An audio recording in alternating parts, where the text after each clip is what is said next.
Welcome back to my mental health and crime channel. My name is Huda London. This is for educational purposes only. This is the case of the Idaho quadruples. May the 4 victims rest in peace. Condolence to the families, and may the correct justice be served. 1122 Kings Road.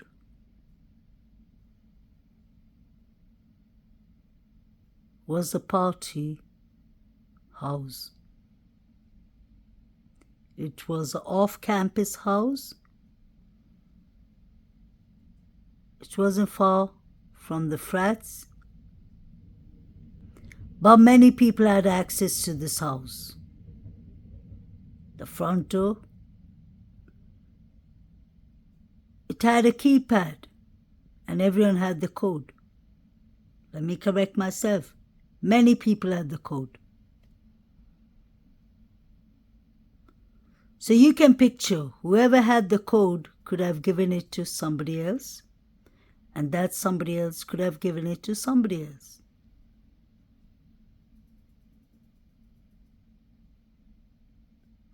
Many students have rented this home before.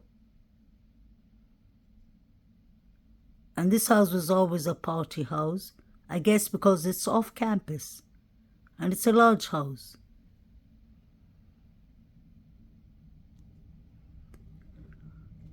But why was the front door left open? Who left the front door open furthermore?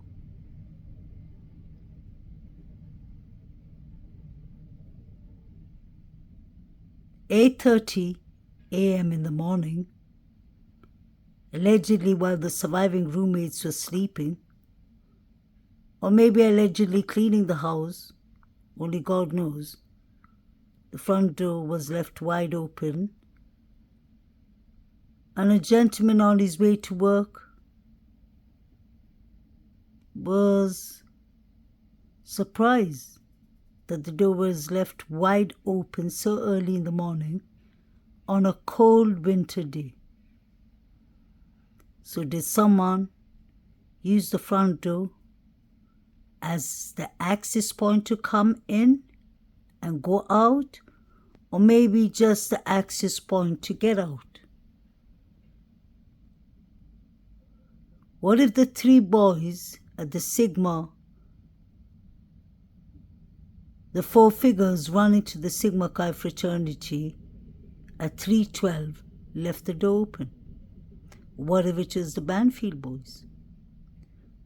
3 unidentified male DNAs was found in this house, no matter what. So they can't deny that. Could that be the reason they demolished the house? So that the 3 unidentified DNAs wouldn't be discovered? They must have thought by demolishing the house the problem will go away. In fact, it's brought more questions and it's drawn more attention. 3 of the victims lived at the house where the attack occurred. The 4th was there visiting his girlfriend. Police believe they were targeted. With us now is retired agent and former FBI profiler Mary Ellen O'Toole. She's the director of George Mason University's Forensic Science Program. Mary Ellen, it's great to talk to you again, although sadly, tragically, we're always talking to you when something horrific has happened. So when you look at this story, Mary Ellen, what sticks out to you about this case and what investigators are looking for? Well, there are a couple of things that really stand out to me. And I know investigators said that the victims were targeted, and that's a behavioral term that has a lot of meaning to me. So the question is, how are they making that determination? And were they all equally targeted? And the way that assessment has to be made is to see if any of the victims were treated differently in that crime scene. In other words, if one victim received more injuries or was treated differently after the stabbing occurred. And that usually tells you that that person could have been the focus of the attack. And then secondly, this offender had to leave a lot of evidence at that crime scene. He was not evidence conscious, and so there will be forensic evidence. For example, it's likely that the offender cut themselves with the knife after you stab that many times. Your hand goes down on the blade and you cut yourself and you leave blood there, and that's DNA evidence. And so that evidence is going to be extremely important. And then finally, just based on going inside somebody else's home in the middle of the night with other people there to commit a quadruple homicide suggests to me that that person has likely been in that home prior to this attack, and that this individual, this offender, has prior experience being in other people's homes. So, Mary Ann is a well-known expert, FBI forensics expert, and I believe she has to do with behavior, criminal profile behavior too. I really love her work. She's really a professional. Coming back to what she said, I found that important. Obviously, I've heard that before. Most of us know that when it's a targeted attack, they usually look for certain things to find out who could have been the target. Example, trigger warning, which victim got it the worst, maybe got the most injuries, stab wounds, and such things. And in this case, we've heard so many different rumors. And let's not forget what we hear from Steve and Chrissy, Kaylee's parents, and the triplets, E's parents, Hunter and Maisie's parents, Stacy Chapin, doesn't necessarily mean that it's 100% true. They're telling us what they have interpreted that the police has told them and that the forensics has told them. There could be miscommunication, and this case is on a gag order. So I'll give you an example, this is only my opinion, when Steve says that Kaylee got it the worst, I don't necessarily believe that Kaylee got it the worst. I believe Maddie must have got it worse than Kaylee, because from the beginning, the mainstream news media, and before this case was on the gag order, they were talking as though it was Maddie that was the target. And I've heard really things that I refuse to repeat on my channel. Things that could actually be true of how the victims were unalived. And at times I believe Xana and Maddie had it worse. But then I guess Kaylee could have had it really bad, because I think I'm the only one who believes that Kaylee had a stalker, and maybe the manager from the vape shop. I don't know why the police ain't taking that seriously. Kaylee seemed to have a stalker. Kaylee was always taking pictures. Did you all notice that in the grub truck? She was taking pictures of the people who were behind her. Was she doing that for fun? I don't think so. Nothing interesting to take pictures in the grub truck, but she made sure she took a picture in such a way that she pretended she was taking a picture of herself, but she was taking a picture of the crowd behind her. I think the victims were talking to us, even the last moments that they were seen. At the grub truck, on the way from the corner club to the grub truck, they were threatened by Jack Showalter, or he passed, or he, I don't know the right words, he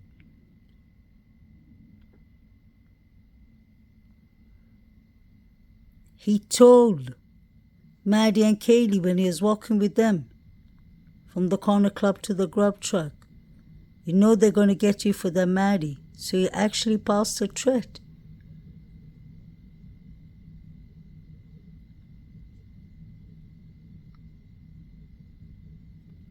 And I agree with Marianne. That is what I've been saying from the beginning.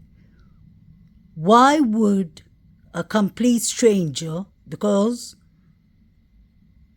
apparently Koberg has no connections to the victims, the 4 victims, and possibly, I'm not sure, the surviving roommates. And if that is the case, then maybe Koberg ain't the person. Because why would he take a risk to go into a house with 5 people and a dog? And there could have actually been more people there, because this was a party house. I've always said from the beginning, this is somebody who's been to the house, who's partied in the house, who most likely knows the victims that they targeted. And I think Ian Zana was all about the Sigma Chi fraternity. But she's going to talk about a stalker and their behaviors, and I find it to be very interesting, because this is just in my opinion. When she talks about that, this favorite expert of mine, Marianne, it reminds me so much of not only Brian Christopher Koberger, and I believe that is more because the mainstream media has pushed it on us. So I do take him to be like, yeah, that he could have mental issues or have stalking issues or antisocial personality disorder. It's a possibility, but at the same time, I always think more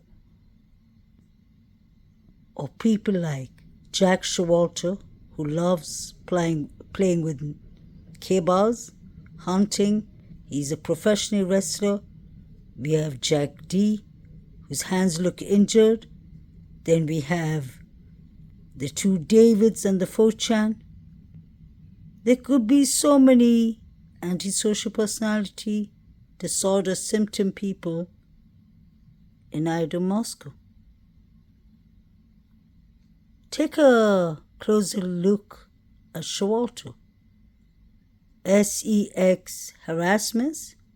He got kicked out of his fraternities for harassing girls. He got kicked out of the corner club, allegedly. That same night, for bothering Kaylee and Maddie, he passed a threat. He got kicked out of his fraternity. In the beginning, there was rumors coming from the college, the university, that Eaton got, what's his name? Jack Showalter kicked out. Maybe Jack Showalter harassed Zana too. And he lived in Queens Road.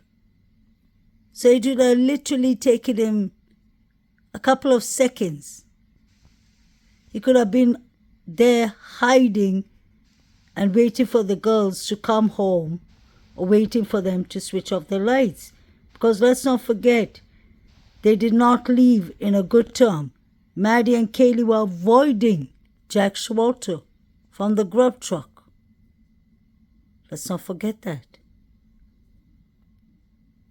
This is Jack Showalter as a teenager or much younger with his adopted brother. His 2 older brothers are behind, the one in blue and the one who has that state jumper on him with the hoodie. I think this is a family picture. Just pay attention to the black eye. And he was just a kid.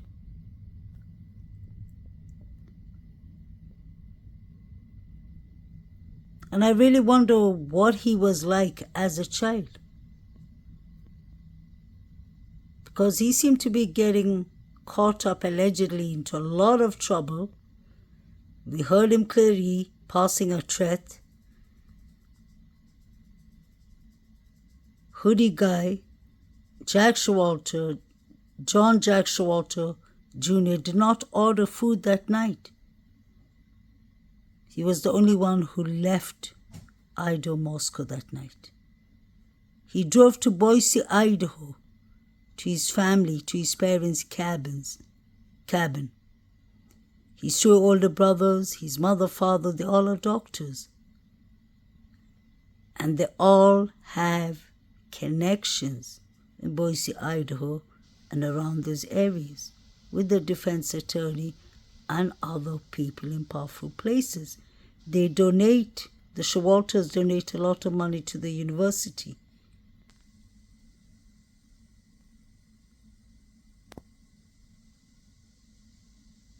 Jack Showalter allegedly was questioned by the police over the phone. He drove to his family's cabin. Make this make sense. Where was he that night? Why didn't he order any food? Was he escorting the girls home? Because he looked like he was just a pain in the... Definitely. The girls were trying to avoid him. I get surprised when some people say that he was innocent, he was just there to escort them. None of them was up to good that night, in my opinion. I remember reading this out to you all once, long time ago, in the beginning of the case. It was on Facebook. It was a young woman, who put this up when the case first broke out. She said, "Hello, I'm so sorry to hear about the students who were murdered recently also. Thank you all for the hard work you all have put in. I'm originally from Boise, but currently living out of state. So I hope I'm still alive to give any possible helpful information pertaining to the case. I couldn't help but notice that a young man named J.S., that's a.k.a. Jack Showalter, a.k.a. Hoodie Guy." She said J.S. may have been a person of interest. I only bring this up because I used to work with him at Flatbread in summer of 21 to be exact. I'm not sure how much information you all were able to gather from him, but I couldn't help shake the feeling that he may be involved. I hope it's not my own personal bias, as I didn't work with him for long, but there were just some specific behaviors that gave me an eerie vibe. So this is one girl who's worked with him at the Flatbread in Boise, Idaho in summer 2021. Then she continues by saying, "At first, we seemed to be able to work together fairly well. But a few shifts in his demeanor changed completely. Another female co-worker and I were in the middle of a dinner rush, and apparently a mistake was made somewhere, and he started blaming me for things that I didn't do, saying things like, 'You are the dumbest bitch I've ever met,' and I'm pacing around, standing super close and getting in my way. When I tried to put some space between us in an attempt to ease the tension, so sorry, let me go back. Another female co-worker and I were in the middle of a dinner rush, and apparently a mistake was made somewhere, and he started blaming me for things that I didn't do, saying things like, 'You are the dumbest B-word I've ever met,' and pacing around, standing super close and getting in my way when I tried to put some space between us in an attempt to ease the tension. I decided to play along by saying thank you so much, hoping maybe he'd shift course and at least ease up a little, but instead he became even more aggressive. And along by saying thank you so much, hoping maybe he'd shift course or at least ease up a little, but instead he became even more aggressive and started towering over me and shouting. Unfortunately, I wasn't prepared for that kind of interaction that evening, so I slapped him. Not my proudest moment, but it seemed like the safest alternative for me at that time. being shorter than he is, I got written up for it. So it's on the record. But apparently, it was not the first time he was treated. He has treated other women in the kitchen in a similar manner, in a similar fashion. To what extent, I'm not sure. But they all said he had other women in the kitchen in a similar fashion. To what extent? I'm not sure, but they all said he had made them uncomfortable. It concerns me because I saw the food truck footage. And if that really is the same JS, aka, I'm saying that hoodie guy, Jack Showalter Jr., I would definitely keep my eye on him and ask around a little more. Something just doesn't sit right with me. I hope this helps, and thank you for taking the time to go through all of this. Thank you, because you seem to be a genuine person who's worked with them, and I really believe this person, this young female, because she said she worked in the flatbread in Boise. She wouldn't just be giving out addresses. And it seems like it took her a lot of courage to come up and speak about it. That is a proper PTSD. Showalter doesn't seem to be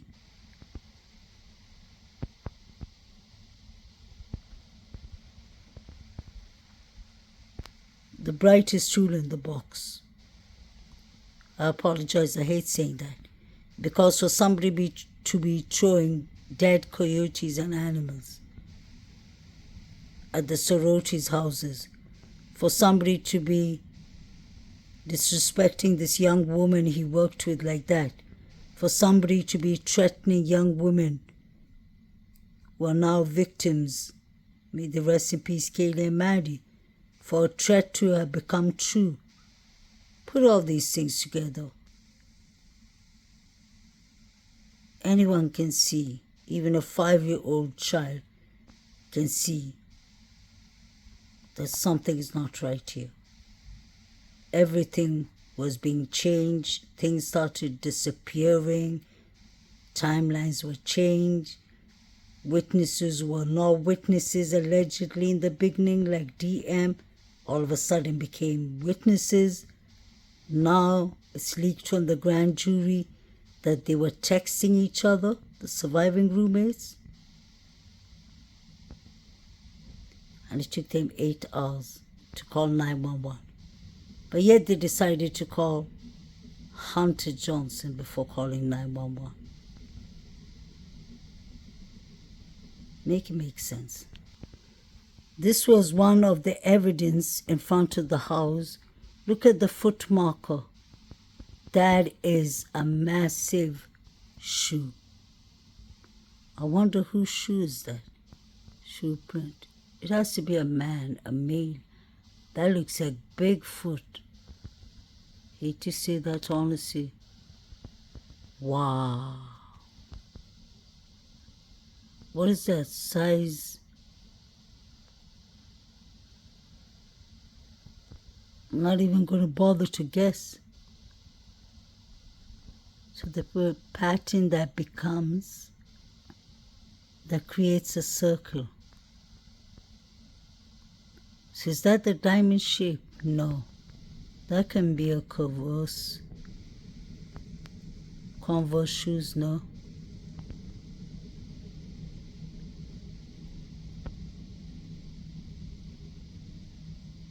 That can be a Vans shoes.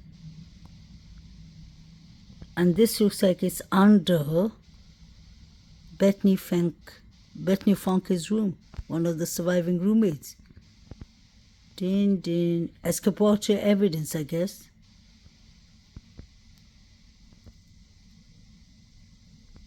I'm trying to dig up everything from the beginning, which I've done last year, which I've done plenty of times in my channel.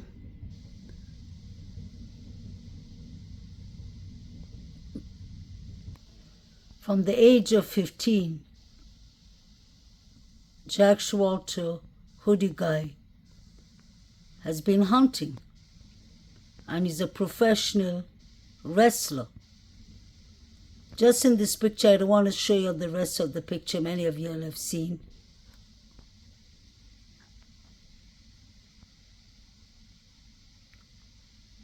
And right next to the animals he's unlived, he and his friends, you can see 2 K-bar knives lying there. So we definitely know that he has access to K-bar knives. He's a hunter, he's a wrestler. Then we have Jack D, who's a tennis player with a strong arm, strong physique. And Hoodie Guy is a wrestler. Why didn't he order food that night? So this is what some girls from the university, Idaho, Moscow University, wrote on Facebook in the beginning. It is a fact that the Hoodie Guy had been acting weird at the bar, and the girls had complained as he was creeping them out. My niece was with them and her roommates along with other sorority sisters that evening at the bar. He had creeped the girls out that much to make a complaint. Stalking behavior, if you ask me. He then went to the food truck and made them feel uncomfortable. And how in the video he leaves abruptly when their ride comes is disturbing. I'm curious where he was, where his vehicle was parked. Wow. So there were many people who believed it was Hoodie Guy. There were some people in the university who believed it was Jack D. In fact, many. And there were some others who believed it was the Davids and the Sigma Chi.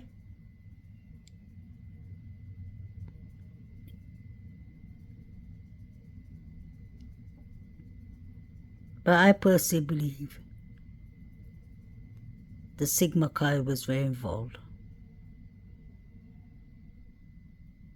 The 4 to 5 figures running was definitely running to the Sigma Chi. They were running, I believe, 18 minutes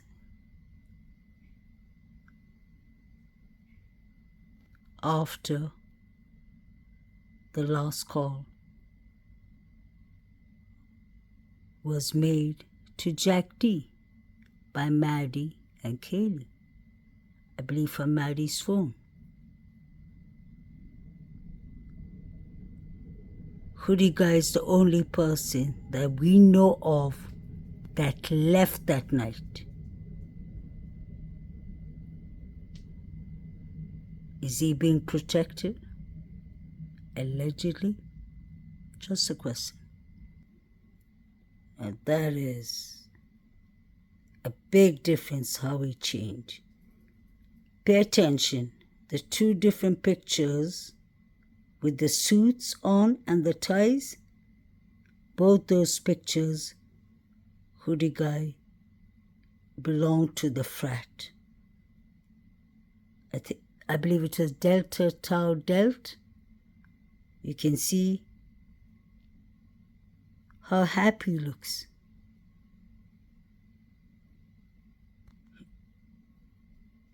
He looks calm.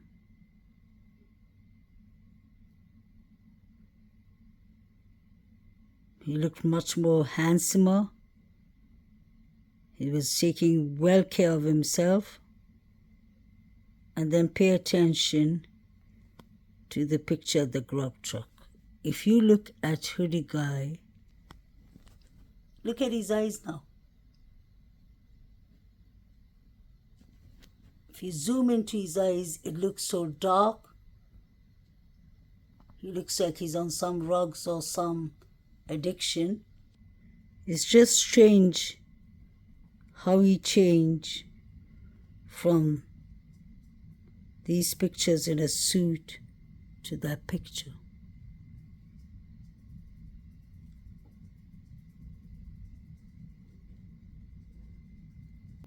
Now this is another thing I wanted to show you all. Pay attention to the picture he's wearing, the hoodie at the grub truck. Look at his jacket. He has his hands in his pocket. Look at the right hand. There's something silver or white sticking out.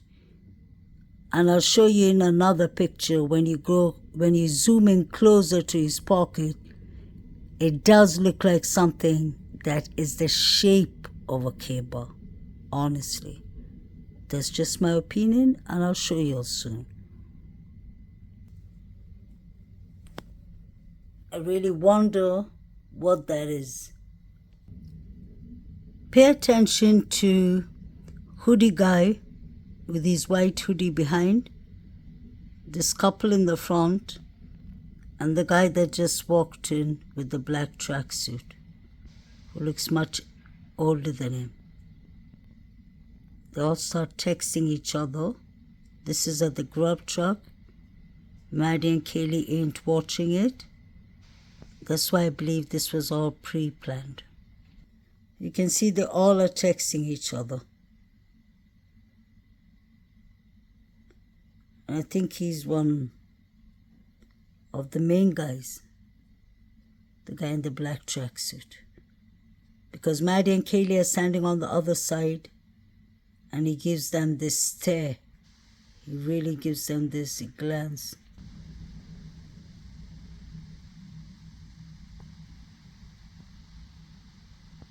These people all know each other. See, he's coming now. Pay attention to what's happening here.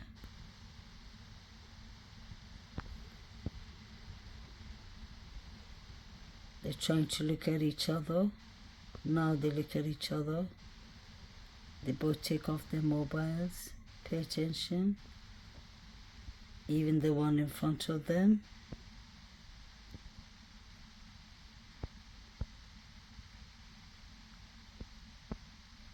See, I played it once again. It comes in.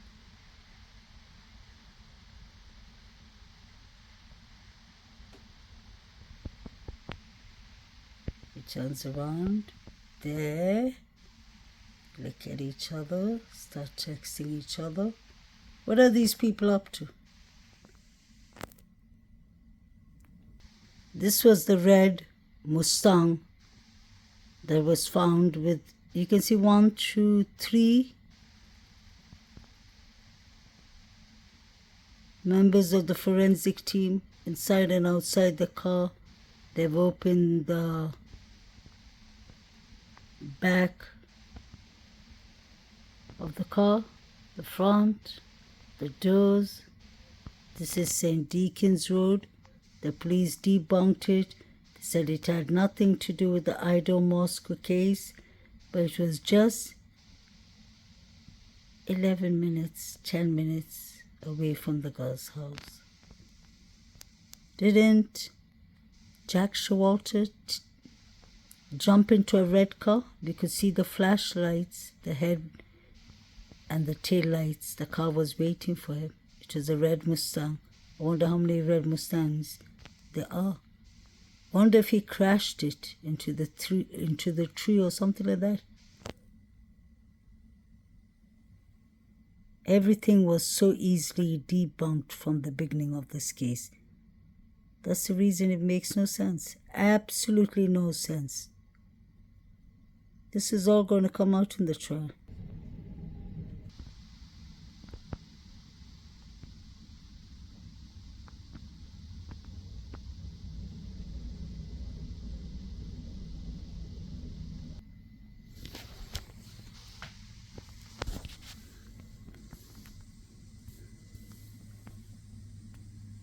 Is it me or is hoodie guy looking into... Is he trying to look into Kaylee's phone? They both are on their phones.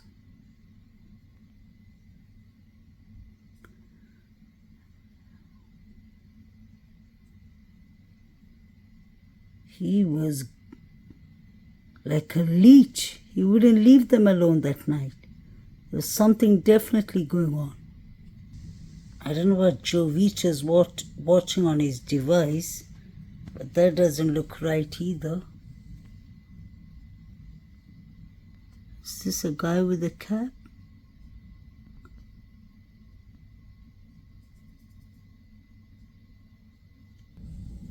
What is Joe Vito watching?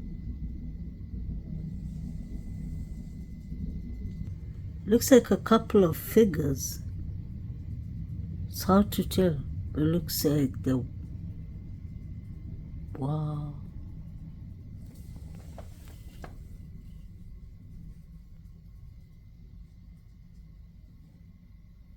Where are they getting these live stream or these pictures from? This is the closest I can get to Joe Vito's picture.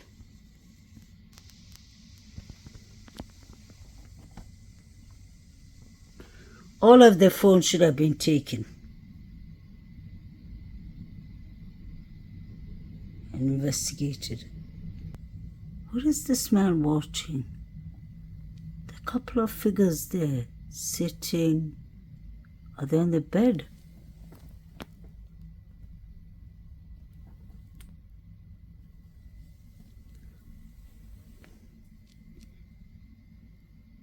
If you go to the grub truck and you'll just zoom in into what Joe Vito is watching, it'll take time because you literally have to stop every second